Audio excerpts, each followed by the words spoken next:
¿Quieres conocer más de tus impuestos? ¿Saber de tus derechos como contribuyente? Sintonízate en Frecuencia Fiscal, un programa de análisis, difusión e investigación. ¿Eres emprendedor, estudiante o empresario? Frecuencia Fiscal es para ti. Te invitamos a ser parte de esta nueva cultura en los impuestos. ¡Comenzamos! Hola, ¿qué tal? Te saluda Luis Alberto Padrón, tu contador y amigo. Estamos transmitiendo desde la cabina azul aquí en las instalaciones del Tecnológico de Monterrey a través del 94.9 de FM. Recuerda que también nos puedes sintonizar a través de Facebook Live y bueno, pues esto es tu programa Frecuencia Fiscal. Nuestros datos de contacto es el correo electrónico dudas@frecuenciafiscal.com.mx y teléfono en cabina 8387-0665. Y bueno, pues el día de hoy tenemos un par de invitados de lujo abordando un tema pues polémico y de bastante relevancia y que hemos titulado Principales impactos de la reforma laboral. Y para esto, bueno, pues tenemos al maestro Alan Saúl Espejo Blanco. Él es de la compañía Estrategias y Asesores y también de la plataforma digital experto en salarios.com. Muchas gracias, Luis. Una vez más, un honor siempre estar aquí contigo en tu programa. Bienvenido. Y también tenemos al doctor Enrique Macías. Él es experto en materia laboral y también es catedrático a nivel de posgrado en todo lo que tiene que ver con la materia laboral, también vinculado a expertosensalarios.com. Doctor Enrique.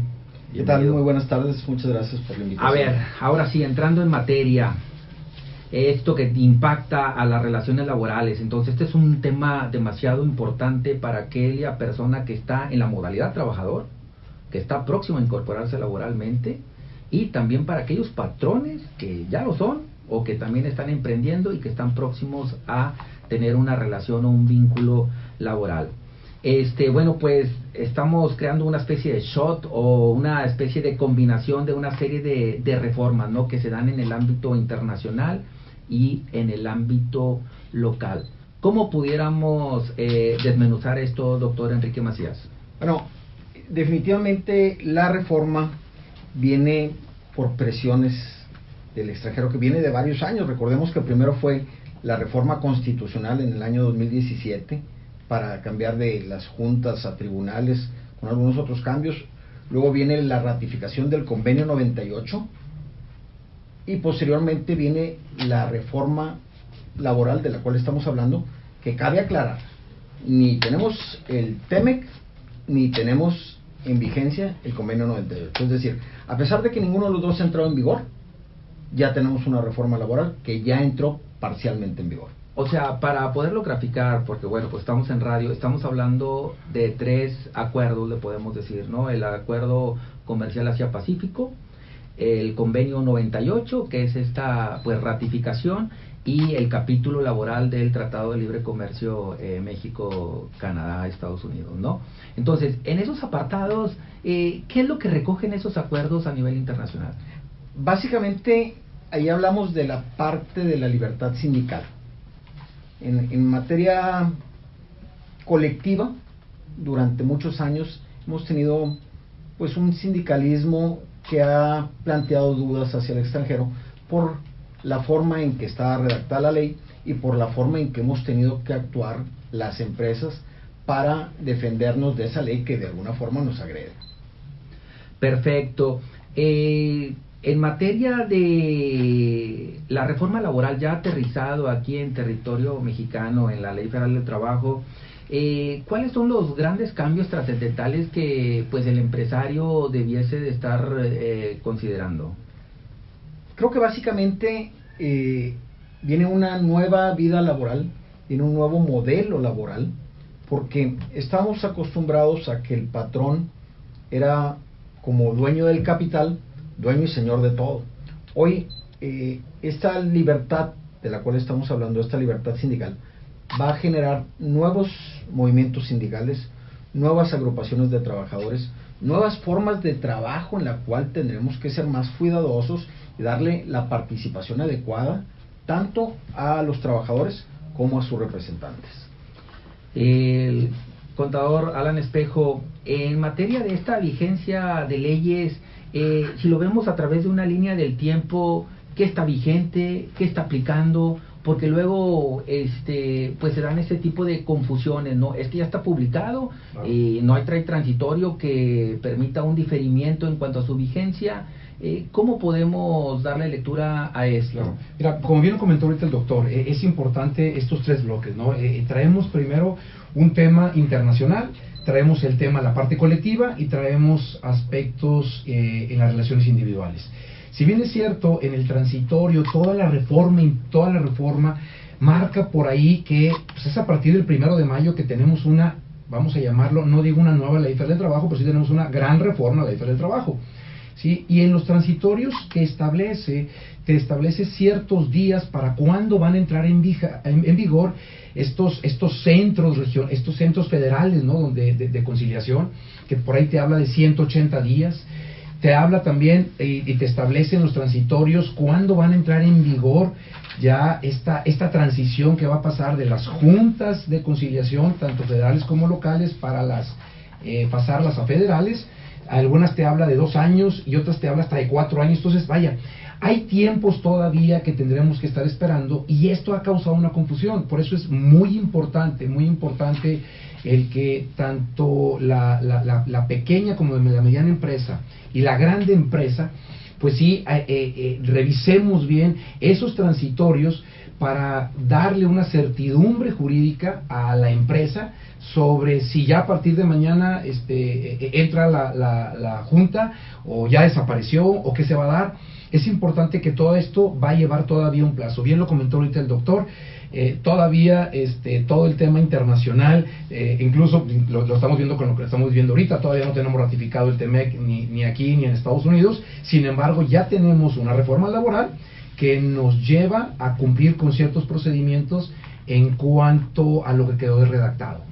Ok, entonces, si podemos ir haciendo una compilación en materia laboral, lo que estamos viendo o lo que recoge esta reforma laboral, que bueno, coincidentemente tiene su punto focal o que nace como tal el 1 de mayo, ¿no? Que es el Día Internacional del Trabajo. Yo creo que por ahí el tema legislativo se puso a trabajar para hacerlo coincidir de manera emblemática con esa fecha tan importante para todo este tema laboral. Entonces, traemos la libertad de asociación, que viene siendo esa libertad sindical que pueda tener los trabajadores. ¿Cómo está la mecánica al respecto? Porque hay quien dice, oye, si hay 100 trabajadores, puede haber 100 sindicatos, o hasta más. Es decir, están establecidas las mecánicas por ahí, ¿no? Que establece una ponderación de cuando menos el 30% y demás. Está al parecer, o que también se recoge desde el convenio 98, la eliminación del trabajo forzoso y obligatorio. Pero ese convenio 98, bueno, pues viene por allá de los años 50 y que es una ratificación, y parecieran temas como que de cierta manera novedosos, o pareciera que la ley hasta antes de esta reforma del 1 de mayo no lo recogía. ¿Qué comentarios hay al respecto? ¿Qué hay de verdad? ¿Qué hay de mito? Bueno, en teoría, siempre la libertad sindical, en teoría, ha existido. El problema principal del convenio 98, o la razón principal por la cual no se ratificaba el convenio 98, es porque en él se establece la prohibición de una parte influir en la otra. Esto quiere decir, básicamente, no sindicatos creados por los, bueno, ya lo dijiste con el término adecuado, no lo que conoce la gente popularmente como sindicatos blancos, es decir, sindicatos que los patrones no tengan el control, controlen. Y ese control, básicamente puede ser control económico, o puede influenciar de muchas maneras. Hoy en día lo que se pretende es que se dé total libertad para que sean los trabajadores los que se puedan organizar. Y esto hace, con el nuevo estilo de votación, es decir, voto libre y secreto, pues puede hacer que los líderes tradicionales desaparezcan y aparezcan nuevos líderes reales que puedan llevar a las empresas a una posición, pues a lo mejor más equilibrada respecto a lo que están haciendo con los trabajadores. A ver, doctor, una posición de un empresario que nos está escuchando y dicen, a ver, yo les quisiera hacer alguna pregunta. ¿Qué pasa? Mi empresa, 30 trabajadores, sindicato blanco, y pues yo tengo mi contrato colectivo de trabajo depositado en la Junta de Conciliación. ¿Está blindado? ¿No está blindado? Ese patrón lo despojarán de ese contrato colectivo y de ese sindicato al cual estaba adherido, entrecomillado, los trabajadores. ¿Cuáles serían las acciones a realizar por parte de esa compañía?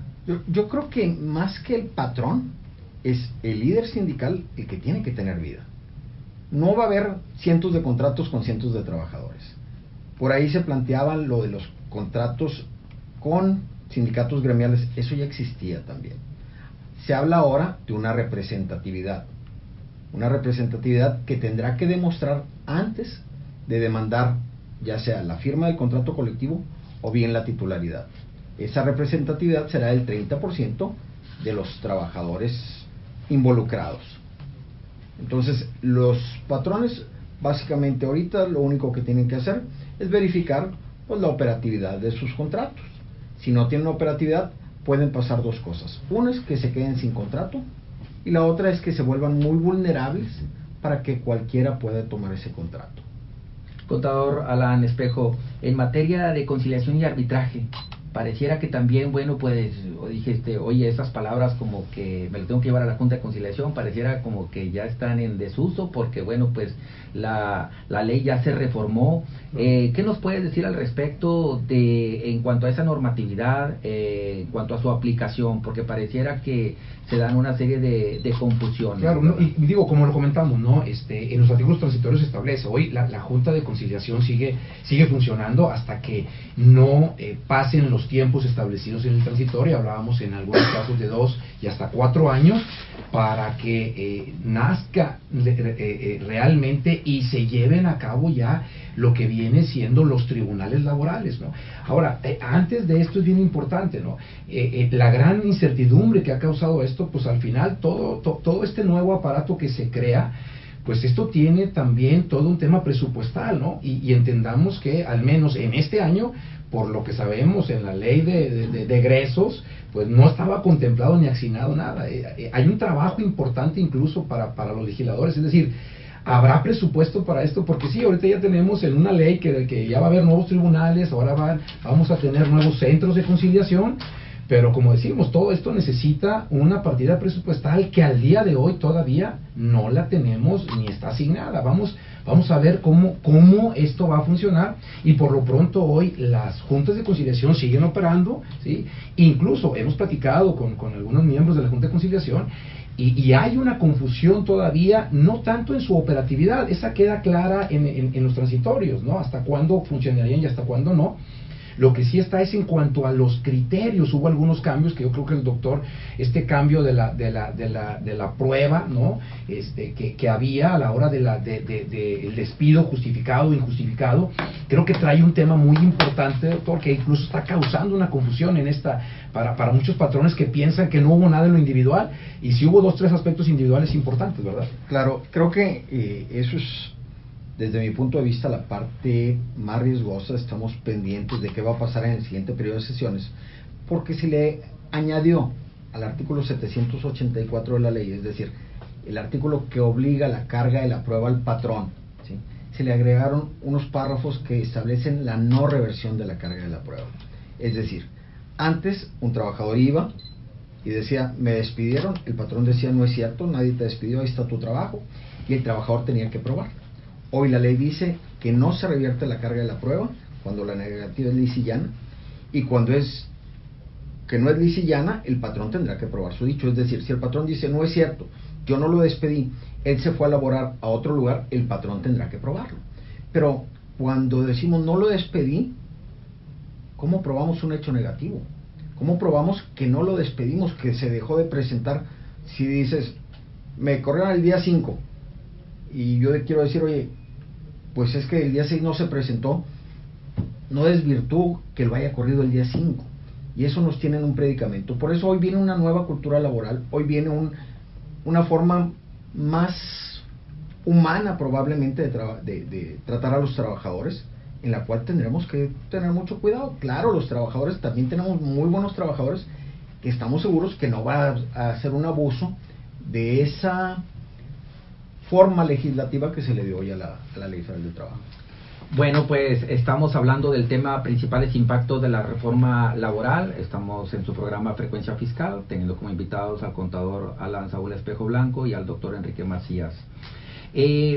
Hablando de esta protección a los trabajadores, también se aborda o recoge esta reforma laboral el tema del acoso sexual y el hostigamiento sexual dentro de las compañías. Y ese dentro, bueno, pues estamos hablando que no de manera literal, no, sino de manera ampliada o vinculada con la compañía y con las personas que a ella pertenecen.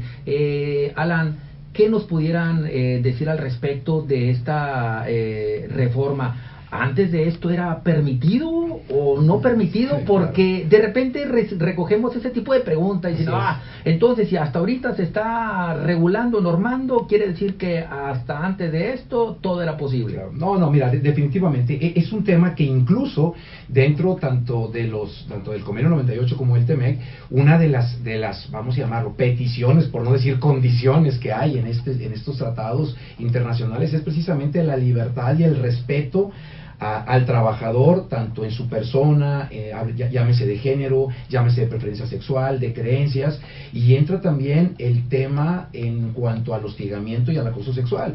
Aspectos que, bueno, definitivamente la ley, si bien es cierto, todavía hasta antes del 2012 no los tenía muy claramente definidos. Recordemos que a partir del 2012 nace por ahí el artículo 3º bis, si mal no recuerdo, en donde define que se entenderá como acoso sexual y que se definirá como hostigamiento, que también desde mi punto de vista definiciones con muy pobre técnica legislativa y creo que más que ayudar confundían, pero eso se quedó en el 2012.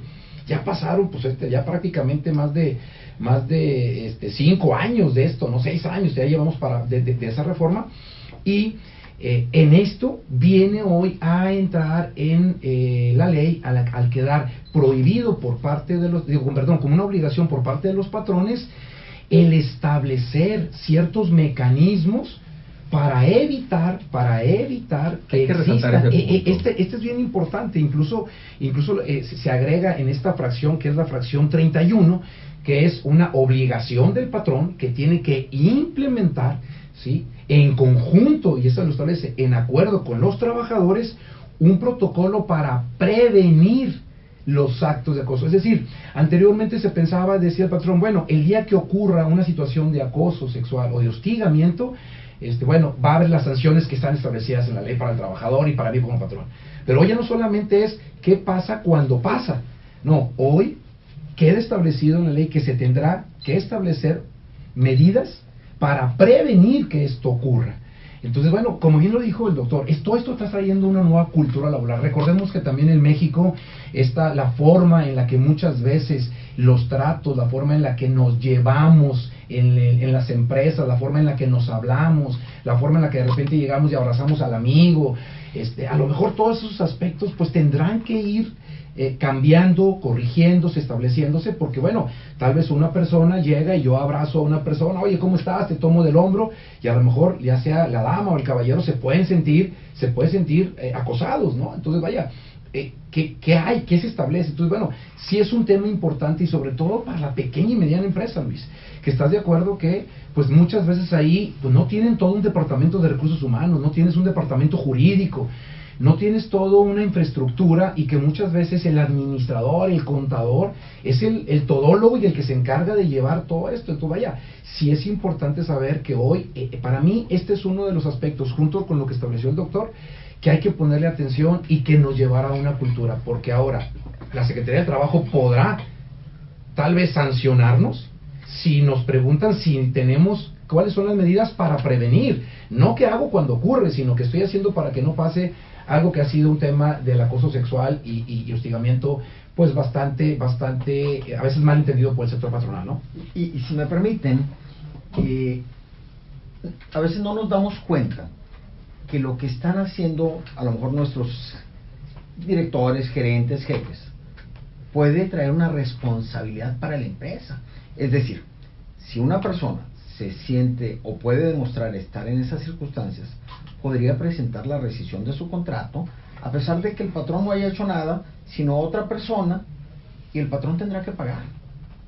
Por eso es que tenemos que establecer los protocolos, por eso es que tenemos que tener especial cuidado con lo que sucede en nuestras empresas. Claro, y fíjate, y temas tan simples como cubrir una vacante o una promoción en el tema de la discriminación que también recoge esta reforma, ¿no? Imaginemos un anuncio en aviso de ocasión donde le pones, pues busco secretaria bilingüe de 18 años, estatura no mínima de 1.70,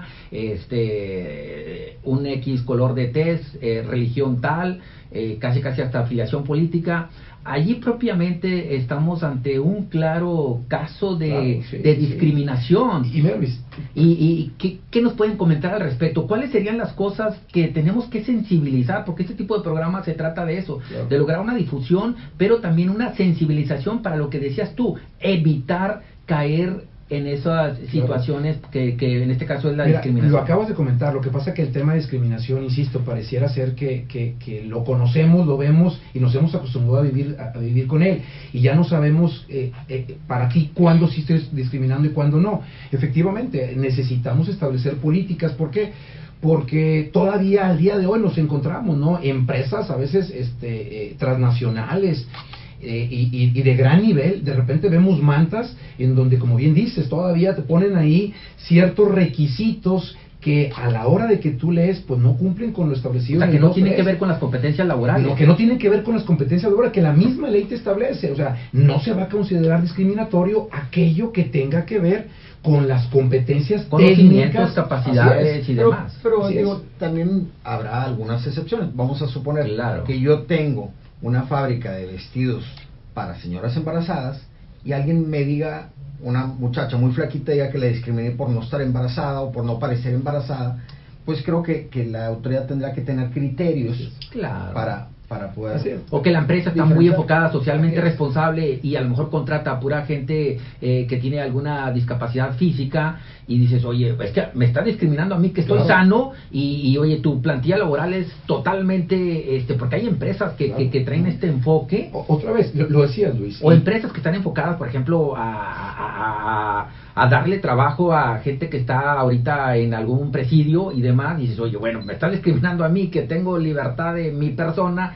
Oye, no, esas son excepciones y que la ley recoge y contempla. Mira, uno de los temas que se ha dado, y lo hemos platicado en los últimos cursos, el tema hoy de los tatuajes, ¿verdad? Que también ha dado mucha polémica, que si deja entrar o no, si está permitido o no. Vaya, todos esos aspectos definitivamente tendrán que ir cambiando, y bien lo comentó el doctor. O sea, tenemos que tener mucho cuidado hoy. ¿Por qué? Porque hoy los jóvenes, como decimos, las nuevas generaciones traen conceptos, creo que muy claros, y tenemos que tener cuidado que hoy esos conceptos pueden caer cuando por parte de la empresa, ¿sí?, no se tomen esas medidas, e insisto, podamos seguir contratando o poniendo requisitos que no caigan en aspectos técnicos, ¿sí?, y que no podamos demostrar, y entonces el candidato se sienta agraviado y pueda hacer y llevar a cabo una demanda por una discriminación de cualquier aspecto, insisto, llámese en la parte física o en la parte de su persona, de su pensamiento o de sus preferencias, ¿no? Ya nos enfocamos al trabajador, ya nos enfocamos al patrón,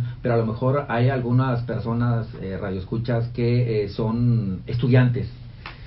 ¿Cuál sería el interés para ellos y para las casas de estudio de los programas escolares? ¿Qué debiesen de recoger? ¿En qué se tiene que sensibilizar tanto el estudiante como el maestro y como las distintas universidades? Mira, Luis, acabas de dar un punto muy importantísimo, y creo que lo hemos comentado, doctor, no me dejarás mentir, en muchos escenarios. Definitivamente esto, algo que es importante, sobre todo para la pequeña y mediana empresa que nos escuche. ¿Hay un cambio laboral? Sí. Es importante acercarse. Se están dando aquí en Nuevo León, se han estado dando muchos cursos, talleres. Es importante acudir. Tú como dueño, como empresario de una pequeña empresa, tienes 5, 10, 15, 20 trabajadores, es importante acudir para que no te cuenten, no escuches, no digas, yo le entendí, se me hace, y no te vayan a pescar, como decimos, ¿sí?, con las manos en la puerta. Entonces, ¿qué está pasando? Ya nos hemos un llamado, definitivamente que esto trae que hay que adecuar hoy los planes de estudios, principalmente aquellas universidades en donde se imparte la carrera tanto de Derecho como Contaduría, Administración de Empresas, y todas aquellas que tengan que ver con el tema del capital humano desde el punto de vista legal fiscal. Y sobre todo en la parte laboral, sí es importante adecuarlo. Conocemos algunas universidades que tristemente en sus planes de estudios todavía no contemplan aspectos importantes, Luis, de la reforma 2012, imagínate, ¿no? Y todavía nos hemos encontrado en muchas ocasiones que los alumnos dicen, oye, yo no sabía que esta reforma había pasado ya hace más de 4 o 5 años. Entonces, imagínate con la de 2012, imagínate con esta, que trae un cambio. Entonces sí hacemos un llamado a los directores de las universidades encargadas principalmente de estas áreas, insisto, laboral, contadores, administradores, a que replanteen su plan de estudios, que vean y que adecúen, porque recordemos que mañana los abogados, contadores y administradores son los que van a salir al mercado, ¿sí?, a establecer, ya cuando esté en vigor realmente las juntas federales, cuando ya hayan pasado los 4 años transitorios, imagínate que salgan ellos y digan, oye, yo no sabía que esto estaba operando de esta manera. Es importante que las escuelas adecúen sus planes de estudios a estos cambios. Doctor Enrique Macías, estamos, pues ya en la recta final del programa. ¿Algunas conclusiones o información relevante que debemos de considerar? Bueno, yo creo que pues definitivamente lo primero es ponernos a estudiar, porque vienen cambios, vienen tiempos distintos, no digo difíciles, vienen tiempos distintos. Tenemos que acercarnos con las personas que tengan el conocimiento para compartirlo. Hay demasiada confusión. Si hay un patrón que tiene un solo trabajador, él se podrá sentir, dices, no, pues es mi cuate, es mi amigo. ¿Ese trabajador está obligado a sindicalizarse bajo la nueva normatividad? Bueno, no, podrá ser sindicalizable, pero no podrán tener contrato colectivo porque no hay una colectividad. Aquí lo importante, creo yo, es que la gente entienda un nuevo modelo, que la gente se acerque con los especialistas para ver qué es lo que tiene que hacer. Es muy difícil en un programa decir, oye, pues puedes hacer todo esto. Cada uno tendrá estrategias distintas. Hay demasiada confusión. Ahorita que hablaban de las escuelas, las juntas no desaparecen en el momento en que nacen los tribunales. Claro. Las juntas siguen atendiendo los juicios. Van a convivir, de hecho, va a haber un doble gasto de convivencia. Pero para los alumnos, ¿qué procedimiento les enseño? Por eso decimos que es muy importante. Aquellos jóvenes que están graduando ahorita, tristemente, bueno, pues traen una educación que ya va a quedar, pues ahora sí que como una memoria, ¿no? O probablemente el que salga dentro de 2 años le van a decir, bueno, es que ya viene lo nuevo, y a lo mejor todavía no está lo nuevo, y no vas a ver en lo que está. Así es. Maestro Alan Salvo Espejo, ¿algunas conclusiones? No, digo lo mismo. Creo que un tema es invitar a todos nuestros radioescuchas a que se acerquen principalmente con la gente que conoce, que sepa, que no se dejen ir porque me dijeron, lo escuché, sino que se acerquen con especialistas, que vayan a los talleres, y también pues un llamado a las universidades, a lo que bien dijo el doctor, ¿no? A incluir en nuestros programas de estudios estos cambios trascendentales y entender todos que a partir del 1 de mayo tenemos una nueva, más que reforma laboral, tenemos que estar conscientes de crear todos una nueva cultura laboral. Así es, y bueno, pues aquí les vamos a dejar información por si requieren la literatura de toda esta reforma jurídica. Con mucho gusto se las podemos enviar en dudas@frecuenciafiscal.com.mx. Les damos las gracias al maestro Alan Saúl Espejo Blanco y al doctor Enrique Macías por su participación en el programa del día de hoy. Gracias. Es un placer, gracias. Gracias, hasta pronto. Esto fue Frecuencia Fiscal. Te invitamos a seguirnos sintonizando todos los viernes de 2 a 2:30 de la tarde.